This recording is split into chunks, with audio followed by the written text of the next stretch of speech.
Finally আমরা boomerang দেখার পর একটু রেস্টুরেন্টে ঢুকেছিলাম। খুব খিদে পেয়ে গেছিলো, সেই কারণে রেস্টুরেন্টে গেছিলাম। রেস্টুরেন্টে গিয়ে অর্ডার দিয়েছিলাম। অর্ডারটা কী দিয়েছিলাম নিশ্চয়ই আপনাদের দেখাবো, এক্ষুনি অর্ডারটা চলে আসবে। আর ওখানে এত গরম, মানে থাকা যাচ্ছে না, খুবই গরম ছিল, আপনারা জানেন। এই যে এসে গেছে আমাদের রুটি, চানা মশলা, আর সঙ্গে একটু স্যালাড থাকবে, স্যালাডটা আনতে গেছে। সো ফাইনালি আমরা এই খাবারটাই খেয়ে থাকি প্রত্যেক সপ্তাহে।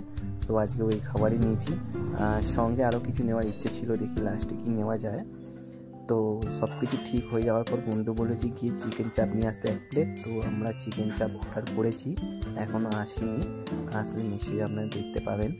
চিকেন চাপ এখানে খুব ভালো করে, খুব দারুণ বানায়, চিকেন চাপটা খুব সুন্দর করে। এবং বলতে বলতে চিকেন চাপ এসেও গেছে আমাদের সামনে, দেখতে পাচ্ছেন মাংসটা কতটা সফট এবং নরম, খেতে খুব দারুণ লাগে এখানকার চিকেন চাপ। আপনারা কোনোদিনও যদি আপনারা উত্তরপাড়া থেকে শুনে থাকেন বা দেখে থাকেন, তাহলে উত্তরপাড়া রেস্টুরেন্টে এসে খেয়ে যাবেন। সো ফাইনালি আপনারা দেখছেন আমি খাচ্ছি লেগ পিসটা ধরে, খুব দারুণ ছিল।